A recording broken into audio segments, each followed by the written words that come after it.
Yo, what is up? It's that time, it's that hour, it's Righteous with another video. Alright, so this time I'm gonna be talking about something a little bit different. There's actually a festival going on outside of my apartment, so don't worry, it's just good music and vibes. But I wanted to break down some of the documentary of Oscar De La Hoya. I thought it was a very, very intrusive, like all in the mix type of documentary. The reason why I watched it is because he was one of the first boxers that I got to watch as a kid. So, long story short, the person that put me on to boxing and wrestling and like any combat sports was my Uncle Felipe, R.I.P. If it wasn't for him, I probably wouldn't have watched any sports like that, or I wouldn't have been so intrigued. When I was younger, you know, to him to get away to the bathroom or to talk on the phone, it was all about putting me in front of a TV that had wrestling or some kind of combat sports. When it came to boxing, it didn't even matter who was fighting. It was like, who you got? I got the guy with the silver shorts, you got the guy with the black shorts. All right, cool. And then, you know, I'll watch until I want to switch, because that's what kids do. They'll be like, nah, I want the guy with the black shorts, you know, I'm picking him. So, you know, that was basically how I started watching. And when I saw De La Hoya, it was a gathering. It was just like Tyson. It was exactly like Tyson. No different, literally. It was that big. And, you know, as a kid, I didn't know what was the big deal about losing. And actually, I didn't know Tyson and De La Hoya for losing. They were not known as losers or guys that were bums or whatever the fuck. But yeah, man. Once I saw that documentary was out, you know, people started telling me, hey, you should check this out. I heard it was good. So I went ahead and checked it out myself. And I'm not shocked off of the couple things that I heard. You know, Oscar, you can tell he was abused. You can tell when someone has been through things. Like when I heard that DMX went through things, it wasn't shocking. There's so many artists and entertainers out there that they've gone through shit, and you can tell, you know what I'm saying? Even if they haven't confessed it, you can tell, you know, when they got like a crazy thing going on where there's abuse as an adult and stuff like that. A lot of times that's going on. Or even if they don't have that, then they might be narcissistic, or they might be psychotic, or they might be bipolar and stuff like that. A lot of people hiding things, and then some of those people might be the most talented people in the world, man. When I was younger, I used to confess to some of my family members that were younger than me. I was like, hey, listen, you know, I know that you don't want weed or smoke weed now, but just so you know, if you ever encounter it, make the right decision. Make sure that you're developed. Make sure that you're all the way grown, 18, 25, before you start trying things, because you can function off of it. You know, I used to say, you know, Barack Obama, you know, I think he always smoked weed. I don't care what anybody says. If you smoke cigarettes, like he was smoking cigarette as a president. If you smoke cigarettes, there's no way that weed is not gonna, you know, cross your mind. That's just how I think, you know what I'm saying? But anyway, I was never trying to influence a child or anything like that to smoke weed or do drugs. I was just saying that if you are thinking about it, do it after you graduate from high school. Do it after you know, I understand alcohol, like alcohol, same thing, you know, that's gonna be another thing that people try early. But anyway, try not to get away from the point. Just saying, De La Hoya always looked like he was a troubled kid, but on the forefront, we only had a few channels to watch, and you know, we couldn't just go back and be like, okay, I want to see what happened there. You can't rewind everything. The freaking what's it called, like recording television wasn't always a thing, you know what I'm saying, unless you had a tape recorder or a VHS. And what they told us was the gospel. No, De La Hoya is a good man, that he would never do blah blah blah, this and that.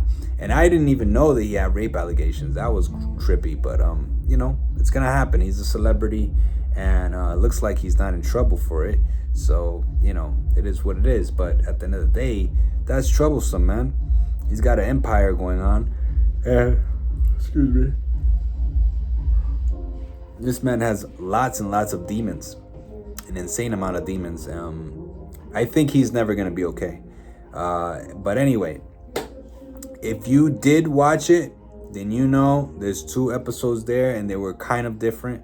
If you haven't watched it, then you know that he has a troubled past. If you are going to watch it, then you know right now is the time when you should start considering to not listen to the rest of this video, because I might say a little bit of spoilers. And the next video I'm gonna make is gonna be about the Kurt Angle documentary, which I love as well. But anyway, first episode was like very interesting. I didn't know he had a coach. I didn't know he had a coach that was someone outside of his camp or whatever. I never knew who trained him. And you know what's funny? Once it got to that subject, I was like, man, this is an interesting part of his life, because I never understood his boxing style. And it makes sense. It was just rage. It was like discipline and rage. You know what I'm saying? It wasn't as disciplined as Tyson, because if you ask me, Tyson is a lot more disciplined than a lot of boxers, man. Tyson does things of martial arts. He does switching, shifting, all kinds of pivoting and shit like that. That is just, it's superb. It's elite, beyond elite. It's the foundation of fighting and boxing, like period. Combat sports, you know, it's insane. But De La Hoya fought off of discipline, rage. So it like half was rage, half was discipline. But his style, excuse me, I've been up since like 4. His style is very different. But I feel like if he would have kept his coach, like he said in the doc, he would have been better off, and it's true. But you know, the snaky thing that I don't like about De La Hoya, because he is snaky, and I don't care what anybody says, even if you want to look at him like he's a good boxer now because you saw this documentary or whatever. He is a good boxer, and there are parts of him that's pretty good, but then there's parts of him that's like jaded and weird. I think what happened is, because it is unfair that he was a victim as a child, and he's being manipulated and told what to do, and everybody's pushing him to do this and to do that. That's fucked up. Let me repeat that. That is not correct, and that is not good for a child to be manipulated into fighting, into bashing his head, into fucking, you know, scenarios like that where he's just a kid. He doesn't know what he wants. You know what I'm saying? The story about his mom, what's it called? Smacking him up after almost getting shot in the middle of the street. You know what I'm saying? She was super abusive. But there's another part of it where it's just like, you can tell that he was manipulating his handlers. And that's basically what it got to. It's just that he made so much money that he knew how to reverse the changing of the guard, where at first he was listening to everybody. And I feel like that's the reason why he got rid of his coach. But there was another part of it where he's like, you know what? I just want people to stop complaining. I don't want to hear this bullshit. I don't want to be told what to do. You know, and that's the reason why he would listen to his handlers, because a part of it was just like, you could tell off of his personality. He just didn't want to be bothered. Like, you know what I'm saying? And it got too much for him. And I could see that. And I could see that at times it's still too much for him. Even the thing with his kids. Now, another part that he missed out on. And some people, you know, I don't know if they're team girl or whatever, because, you know, I have a kid, and, you know, I just feel like whether it's a daughter or a female cousin or something, you need that in your life. And I feel like him cutting out his sister early like that, when he left her just hallucinating in the house, in a big ass house, and she's like thinking that they're gonna go out, go chill, go eat, you know, get close. And they were about to, but then De La Hoya got manipulated. He never put his foot down. He never said, yo, I'm gonna go chill with my sister, bros. And they were, you know, they could have probably been like, you're your sister? Are you serious? You're gonna go chill with your sister? Or really, you're gonna chill with her? Like, come on, she's not cool or whatever. You can't take her wherever, you know, she's only 18. She's only 16, you know, that shit. He should have fucking tried Because the thing is, those type of people that are humble and they know you from the beginning, from when you were younger, you never let them go, man. You never fucking let them go, man. Because I'm telling you right now, those people will ride or die for you no matter fucking what, man. They will be there for you in your darkest days, man, and they will listen to you. But they will also know what you're going through, and they will also feel like they can tell you the truth without them feeling like, damn, this motherfucker's not gonna pay me or some shit, you know, like all this like complex that just doesn't work, you know what I'm saying? So yeah, man, he started manipulating his handlers and he fucked up his relationship with his sister. That was cruel, you know, that was messed up.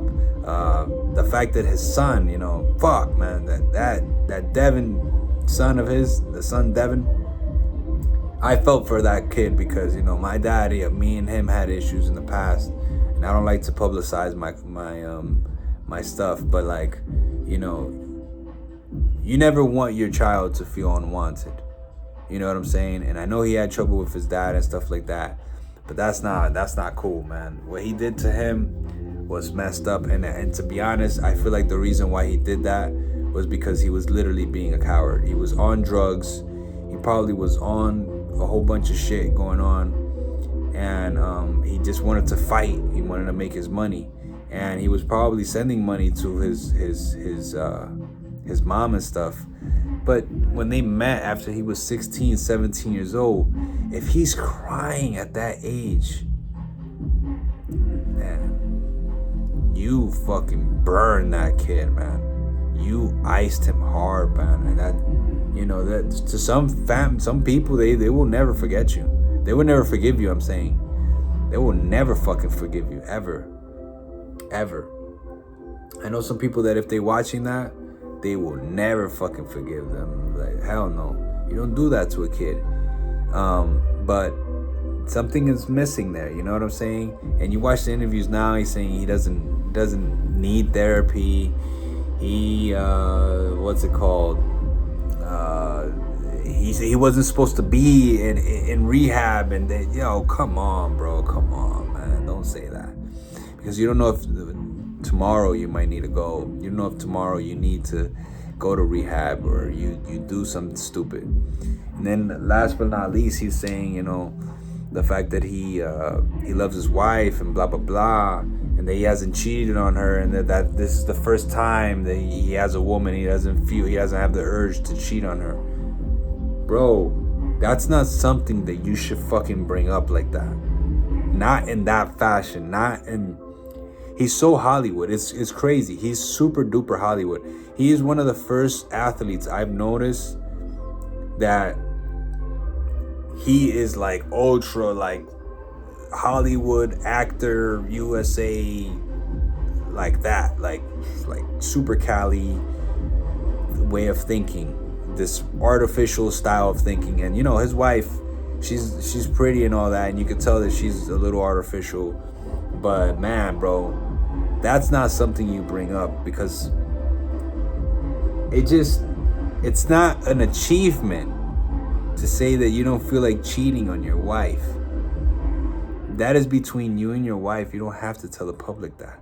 Telling the public that means shit, because the thing is, how can they believe you anyway? You've been a dog anyway. You've been doing dumb shit anyway. You've been fucking having pictures in fishnets and all kind of wild shit being seen with women that, you know, you just got with and then married in 2 weeks and shit like that. Like, he was doing wild shit. He was doing wild shit, and I'm pretty sure that he's tamed down his activities and whatnot. And I do feel bad for him after watching the documentary, but I don't think he's gonna be okay. I really don't think he's gonna be okay, man. I don't. I think he's always gonna have demons, and I think his biggest issue is his kids, because he's wearing that shit. That's what really burns him. He already got his father's recognition and I love you and blah blah blah blah blah. Bro, I'm gonna put it like this, because he's a man, I'm a man. I'm gonna just say what I feel here. when it comes to being a man, being a father, being responsible, and trying to figure out what your child is going through, regardless of their personality, what issues they have. They could be anything. The one thing you don't want to do is ignore their feelings for too long. I understand if you're going through something, it's understandable, and the child, at one point, maybe they'll ask you down the line, and you don't have to explain it right away. You know what I'm saying? But you don't want to do that. And then number two, the kicker for me is when you basically like act like their feelings don't matter. You know what I'm saying? So I just feel like approach the situation immediately. You know, don't wait. Don't do that. Don't wait 10 years. Don't do that. You're being irresponsible now. You're alienating your child, abandoning your child. And I'm gonna tell this to all the fellas, all my bros out there. Listen, I love the opposite sex, you know, when it comes to dating and figuring out, you know, who's the next one, you know, having fun, blah, blah, blah, just having a good chat, having a good time. That's all fine and dandy. That is great, and it's good for the soul. It's good to socialize. You don't want to be bottled in and not being able to do what you got to do when it comes to your emotion and being a total human being. I respect it. But yo, have a moment that you have some clarity and it has nothing to do with a partner or someone that's there waiting, because that man has so much money. I just don't see him having an excuse to not have a partner. You know what I'm saying? Because of the fact that he's so successful. Women are always going to be attracted to this man. He's always been known as an attractive man.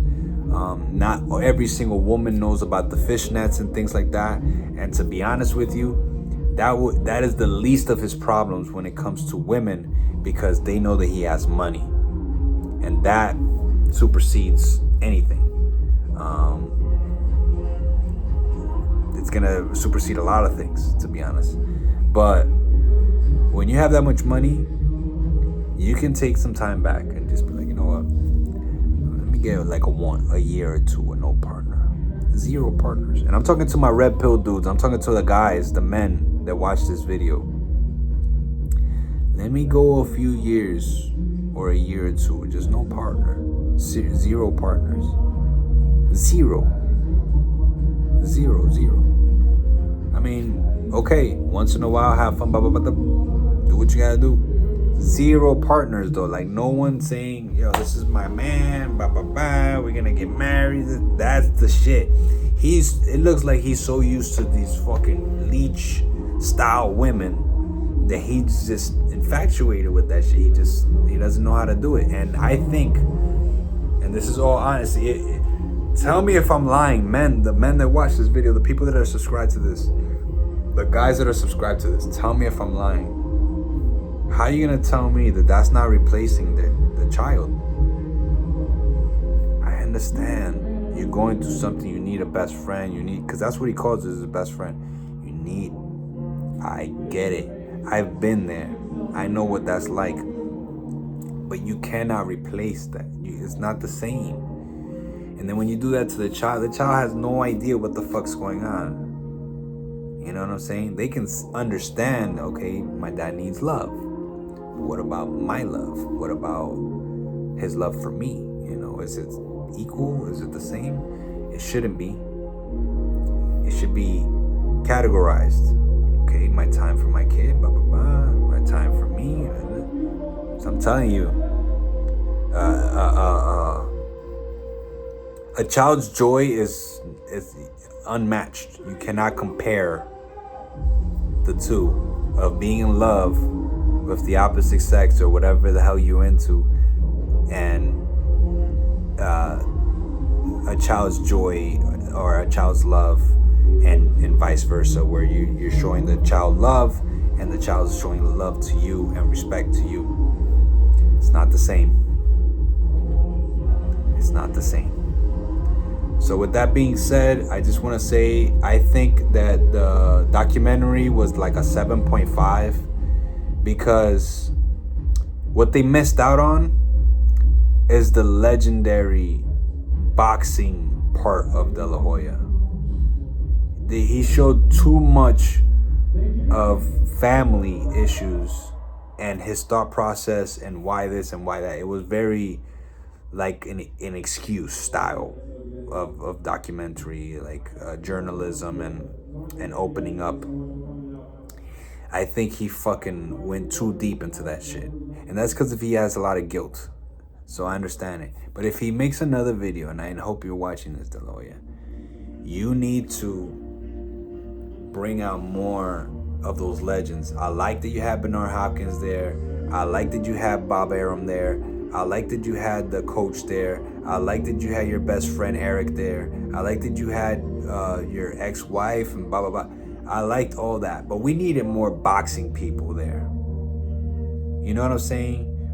I wanted Jim Lampley there. I want more people. Bring in the guy, Bruce, whatever, the singer. Not the singer, the announcer. Bring as many fighting combat people in the fucking world. Where was Shane Mosley? Bring Pacquiao. Bring in Floyd. I know you guys don't get along, but you need, when you're doing a documentary like that, it's like a quick, it's gonna fly out and people, oh, Oscar has demons, oh shit.